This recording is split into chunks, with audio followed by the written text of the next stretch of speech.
फरमाते अल्लाह के रसूल सल्लल्लाहु अलैहि वसल्लम ने मुझे कहा कि उसामा शाबान के महीने में आमाल नामे बारगाह खुदाबंदी में पेश होते हैं। मैं इसलिए रोज़े ज़्यादा रखता हूँ कि जब मेरे आमाल नामे पेश हो तो फिर मैं रोज़े की हालत में हूँ। अब यहाँ पर फिर सुन लीजिए, अल्लाह के रसूल सल्लल्लाहु अलैहि वसल्लम की सही बुखारी शरीफ में रिवायत है, आप सल्लल्लाहु अलैहि वसल्लम से पूछा गया कि आप सोमवार का रोज़ा क्यों रखते हैं, जुमेरात का रोज़ा क्यों रखते हैं। नबी पाक सल्लल्लाहु अलैहि वसल्लम की आदत शरीफा थी, आप मुसलसल सोमवार का और जुमेरात का रोज़ा रखते थे और इन 8 रोज़ों के अलावा, यानी एक महीने में 8 रोज़े ये बनते थे आप सल्लल्लाहु अलैहि वसल्लम के, इनके अलावा रसूल सल्लल्लाहु अलैहि वसल्लम 3 रोज़े और रखा करते थे। 13, 14, 15वीं यानी चांद की जब हुआ करती थी रसूल सल्लल्लाहु अलैहि वसल्लम तब रोज़ा रखते थे। यानी नबी पाक सल्लल्लाहु अलैहि वसल्लम से पूछा गया कि आप सोमवार का और जुमेरात का रोज़ा क्यों रखते हैं, तो अल्लाह के रसूल सल्लल्लाहु अलैहि वसल्लम ने 2 जवाब दिए जो दोनों ही सही बुखारी और सही मुस्लिम में मौजूद हैं। पहला एक जवाब ये दिया कि मैं इस दिन पैदा हुआ इसलिए मैं रोज़ा रखता हूँ, मुझ पर वही नाज़िल की गई इसलिए रोज़ा रखता हूँ। और दूसरा जवाब रसूल सल्लल्लाहु अलैहि वसल्लम ने जो हज़रत उसामा बिन ज़ैद को दिया जो सही बुखारी में है, अल्लाह के रसूल सल्लल्लाहु अलैहि वसल्लम ने फरमाया कि उसामा उस सोमवार और जुमेरात का रोज़ा इसलिए रखता हूँ कि सोमवार को और जुमेरात को आमाल नामे अल्लाह की बारगाह में पेश होते हैं। यह भी सही हदीस से साबित है कि बंदे के आमाल नामे सोमवार को और जुमेरात को बारगाह खुदाबंदी में पेश किए जाते हैं, रसूलुल्लाह सल्लल्लाहु अलैहि वसल्लम ने फरमाया। अब आप अलैहिस्सलाम का रोज़ा रखने का मामूल था कि आप सोमवार को और जुमेरात को रोज़ा रखा करते थे। फिर आप अलैहिस्सलाम का हर महीने में मामूल था कि आप 13 को, 14 को, 15 को हर महीने में रसूलुल्लाह सल्लल्लाहु अलैहि वसल्लम रोज़ा रखा करते थे। लिहाजा ये वो रोज़े थे जो नफली रोज़े थे, रसूलुल्लाह सल्लल्लाहु अलैहि वसल्लम ने इनको पसंद फरमाया। लिहाजा सवाए रमज़ान मुबारक के कोई रोज़ा रमज़ान के बाद वाजिब और फ़र्ज नहीं है। इसी तरह शाबान की 15वीं का रोज़ा भी वाजिब और फ़र्ज नहीं, बल्कि ये रोज़ा रखना भी मुस्तहब अमल है। जो रखेगा अल्लाह रब्बुल आलमीन उसको अजर व सवाब अता फरमाएंगे। ये रोज़ा, अब यहाँ पर एक मसला है, हमारे यहाँ एक तबका ऐसा है जो सिरे से इनकार कर देता है कि शब बारात कोई चीज़ है ही नहीं, है ही नहीं, है ही नहीं, और उस तबके ने रट लगाई हुई है ज़ईफ़ हदीसें कि जी सारी हदीसें ज़ईफ़ है, सारी हदीसें ज़ईफ़ है, यानी जितनी हदीसें इसकी फजीलत में बयान की जाती हैं वो ज़ईफ़ है। तो मेरे भाइयों, मुहद्दिसीन का एक कानून ज़हन में रखिए कि जिस ज़ईफ़ रिवायत पर भी 10 सहाबा का कौल पाया जाए ना, कोई एक रिवायत है जो ज़ईफ़ दर्जे की है, उसे एक ज़ईफ़ रिवायत पर अगर 10 सहाबा का कौल मिल जाए कि 10 सहाबा ने तवातुर के साथ उसको जिक्र किया है, तो फिर वो ज़ईफ़ के दर्जे में नहीं रहती, बल्कि मुस्तहदन हो जाती है, हसन लिगैरिही हो जाती है। और जब हदीस का दर्जा हसन लिगैरिही हो जाता है फिर उस पर अमल किया जा सकता है। तो लिहाजा सिरे से ही इनकार कर देना कि इसकी कोई हकीकत नहीं, कोई हकीकत नहीं, ये भी गलत है।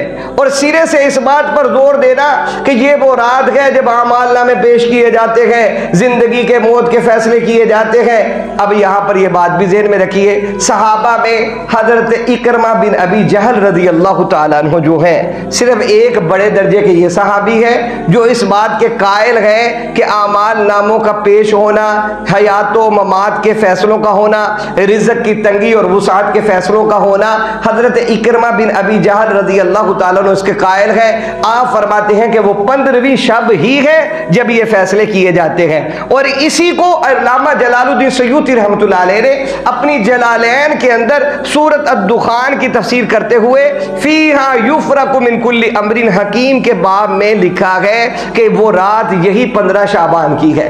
लिहाजा ये मसाला यहाँ पर यह है कि एक दर्जा यह है कि सिरे से इनकार कर देना, एक दर्जा यह है कि पूरे एहतमाम के साथ पूरे दावत देकर जमात के साथ नवाफिल को मस्जिदों में पढ़ना, भाई ये भी गुंजाइश नहीं है क्योंकि नफल की जमात नहीं होती। और इस रात की कोई खास इबादत या इस रात का कोई खास वजीफा कि जिसको करना रसूलुल्लाह सल्लल्लाहु अलैहि वसल्लम से मनकूल या मरवी है, ऐसा भी कोई नहीं। या इस रात को गुस्ल करके नए कपड़ों का पहनना जरूरी या लाजिम है, ऐसा भी कोई नहीं। इस रात को चरागा का करना या कोई जरूरी ज़रूरी है, कुरान और सुन्नत की तरफ से हुक्म है, ऐसा भी मेरे भाइयों नहीं मिलता। बल्कि रसूलुल्लाह सल्लल्लाहु अलैहि वसल्लम का ये फरमान है कि जब तुम इस रात को पाओ तो इसकी रात को क़याम कर लो और दिन को इसके रोज़ा रख लो। अब यहाँ पर एक और हदीस मुबारक है जिसमें रसूलुल्लाह सल्लल्लाहु अलैहि वसल्लम ने ये फरमाया, जो हज़रत अबू बकर सिद्दीक़ रज़ियल्लाहु ताला अन्हु से मरवी है और जो जनाब अबू बकर सिद्दीक़ रज़ियल्लाहु ताला अन्हु से मरवी रिवायत है, वो भी शाबुल ईमान अल-बहकी शरीफ में 3556 नंबर की हदीस मुबारक है कि हज़रत अबू बकर सिद्दीक़ रज़ियल्लाहु ताला अन्हु फरमाते हैं कि रसूलुल्लाह सल्लल्लाहु अलैहि वसल्लम फरमाया कि इस रात अल्लाह रब्बुल आलमीन आसमान दुनिया में जलवा अफगन होते हैं। अब यहाँ पर भी कलाम किया जाएगा हदीस ज़ईफ़ है, लेकिन आप सही हदीस ले लीजिए जो सही बुखारी शरीफ में है, जिसमें अल्लाह के रसूल सल्लल्लाहु अलैहि वसल्लम फरमाते हैं कि हर रात, सिर्फ 15 शाबान नहीं, हर रात रसूलुल्लाह सल्लल्लाहु अलैहि वसल्लम फरमाते हैं कि हर रात इलाहुल आलमीन आसमान दुनिया में जलवा अफगन होते हैं और निदा लगाते हैं कि लोगों, है कोई तुम में से मुझसे बख्शिश तलब करने वाला, अपने रिज़्क़ में वुसाअत मांगने वाला, अपने गुनाहों की तलाफ़ी करके जन्नत के फैसले करवाने वाला, अपने लिए बेहतरी की दुआ करने वाला कोई तुम में से है? रसूलुल्लाह सल्लल्लाहु अलैहि वसल्लम की सही बुखारी में रिवायत है कि अल्लाह रब्बुल आलमीन हर रात आसमान दुनिया में जलवा अफगन होते हैं और ये निदा और सदा लगाते हैं कि लोगों, तुम में से अगर कोई मुझसे दुआ मांगने वाला है तो वो दुआ मांगे, मैं तुम्हारी दुआओं को कबूल करूंगा। लिहाजा रसूलुल्लाह सल्लल्लाहु अलैहि वसल्लम के मामूलात वैसे भी अहादीस मुबारका में मरवी है। इस रात खास करके कब्रिस्तान जाना, वहां जाकर चिरागा करना या कब्रिस्तान जाने का इस रात कोई खास हुक्म है तो ऐसा भी कुरान और सुन्नत से कोई साबित नहीं है कि रसूलुल्लाह सल्लल्लाहु अलैहि वसल्लम ने हुक्मन कहा हो। एक रिवायत जो मिशकातुल मसावी की अम्मा जान आयशा सिद्दीक़ा रज़ियल्लाहु ताला अन्हा से मरवी है कि रसूलुल्लाह सल्लल्लाहु अलैहि वसल्लम बिस्तर से उठे और चले गए। मैं रसूलुल्लाह सल्लल्लाहु अलैहि वसल्लम के पीछे गई और रसूलुल्लाह सल्लल्लाहु अलैहि वसल्लम को तलाश करने के लिए जब निकली तो मैं क्या देखती हूँ, रसूलुल्लाह सल्लल्लाहु अलैहि वसल्लम जन्नतुल बकी के अंदर मौजूद थे और दुआएं कर रहे थे। ये रिवायत जामे तिरमिज़ी के अंदर है और इमाम तिरमिज़ी में इस रिवायत के आगे खुद ही कह दिया है कि हाज़ा युज़अफ़ु, कि ये रिवायत भी ज़ईफ़ है। लिहाजा ऐसा कोई हुक्म साबित नहीं कि इस रात खास करके इबादत के तौर पर या दुआ मांगने की गरज से आप कब्रिस्तान जाएं, खासूसियत के साथ ऐसा हुक्म नहीं। हाँ, आप सही हदीस मुबारका ले लीजिए जिसमें अल्लाह के रसूल सल्लल्लाहु अलैहि वसल्लम ने खुद कह दिया कि ज़व्विरुल कुबूर फ़इन्नहा तुज़क्किरुल आखिरा, के लोगों कब्रों की जियारत किया करो, इससे आखिरत याद आती है। यानी एक तरफ अगर हदीस उस तरह है, लेकिन सही हदीस भी तो हमें हदीस रसूल सल्लल्लाहु अलैहि वसल्लम से मिलती है। अल्लाह के रसूल सल्लल्लाहु अलैहि वसल्लम ने हुक्मन कहा है ज़व्विरुल कुबूर फ़इन्नहा तुज़क्किरुल आखिरा, के लोगों कब्रों की जियारत किया करो क्योंकि इससे तुम्हें आखिरत याद रहेगी, तुम गाफिल नहीं बनोगे। लिहाजा ये जो 15 शाबानुल मुअज़्ज़म है, ये शाबान का पूरा महीना ही बाबरकत है। क्यों रसूलुल्लाह सल्लल्लाहु अलैहि वसल्लम ने सहाबा को कहा कि शाबान के दिन गिनो, शाबानुल मुअज़्ज़म के दिन गिनो। सहाबे किराम रिज़वानुल्लाहि तआला अलैहिम अजमईन फरमाया, या रसूल अल्लाह सल्लल्लाहु अलैहि वसल्लम, ये गिनती कोई खास है? फरमाया इसलिए कि ये गिनती जब पूरी हो जाएगी तो इस गिनती के इख्तिताम पर आगे रब्बुल आलमीन रमज़ान अता फरमाएंगे। लिहाजा शाबानुल मुअज़्ज़म की अपनी फजीलत अल्लाह के रसूल सल्लल्लाहु अलैहि वसल्लम से साबित है। अब यहाँ पर मसाले के तौर पर आप हज़रात ये समझ लीजिए कि 15 शाबान का रोज़ा रखना मुस्तहब है, रखा जाए, इसकी फजीलत भी है, रसूलुल्लाह सल्लल्लाहु अलैहि वसल्लम ने रखा है। आपका वैसे भी हर महीने 13, 14, 15 तारीख का रोज़ा रखना सही हदीस मुबारका से साबित है। और शाबान के महीने में भी हज़रत उसामा बिन ज़ैद रज़ियल्लाहु ताला अन्हु और इमरान बिन हुसैन रज़ियल्लाहु ताला अन्हु दोनों हजरात सहाबी रसूल हैं, इन दोनों की रिवायत से ये साबित है। लिहाजा 15 शाबान का रोज़ा भी रखिए, रात को क़याम भी कीजिए, नफली नमाज आप अपने घर में पढ़ सकते हैं क्योंकि अल्लाह के रसूल सल्लल्लाहु अलैहि वसल्लम तहज्जुद घर में पढ़ के आया करते थे। एक रिवायत से भी साबित नहीं होता कि रसूलुल्लाह सल्लल्लाहु अलैहि वसल्लम ने तहज्जुद की नमाज मस्जिद नबवी में पढ़ी हो। आपका मामूल ये था, रसूलुल्लाह सल्लल्लाहु अलैहि वसल्लम तहज्जुद की नमाज घर से पढ़कर आया करते करते थे।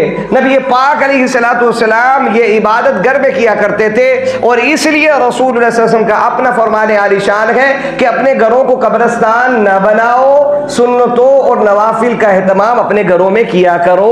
लिहाजा सहाबा भी सुन्नतें और नफल घरों में जाकर पढ़ा करते थे।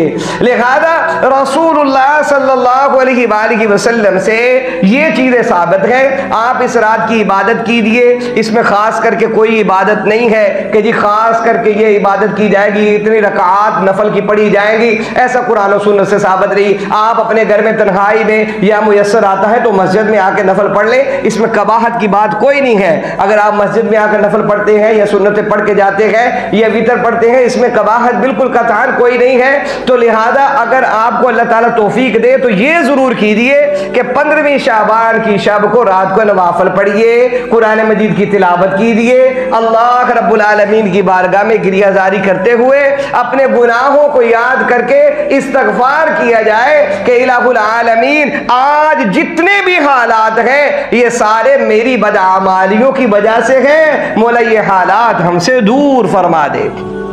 आज माशी तंगी ये है, परेशानी ये है, महंगाई किस दर्जे की जा चुकी है। मेरे भाइयों ये सारी चीजें बदआमालियों का नतीजा हुआ करती हैं। तो लिहाजा हम कोई इतने भी साफ सुथरे नहीं कि हमें इजाजत दे दी जाए कि रहने दो जी आप सोए रहो, आप इस रात कुछ इबादत ना करो। नहीं नहीं, फजीलत के बाब में तरगीब दी जाए लोगों को कि 15वीं शाबान की रात आज इबादत करें। चलो यार, कहने सुनने से अगर कोई बंदा एक रात अल्लाह की बारगाह में खड़ा ही हो जाता है तो इसमें कोई नुकसान की बात है, इसमें तो फायदे की बात है। ये जो अल्लाह की बारगाह में खड़ा हुआ है ये किसी बंदे की बारगाह में नहीं खड़ा, बल्कि हमने कहकर इसको अल्लाह की बारगाह में खड़ा कर दिया है। और जो अल्लाह की बारगाह में खड़ा हो जाता है अल्लाह रब्बुल आलमीन उसको अपना कुर्ब अता फरमा देते हैं। लिहाजा इसकी तरगीब भी दी जाए कि इस रात को क़याम किया जाए और इसकी सुबह को अल्लाह अगर तौफीक दे तो रोजे का भी एहतमाम किया जाए, रोजे का भी एहतमाम किया जाए। ये भी रसूलुल्लाह सल्लल्लाहु अलैहि वसल्लम की सुन्नत से साबित है और ये मुस्तहब है,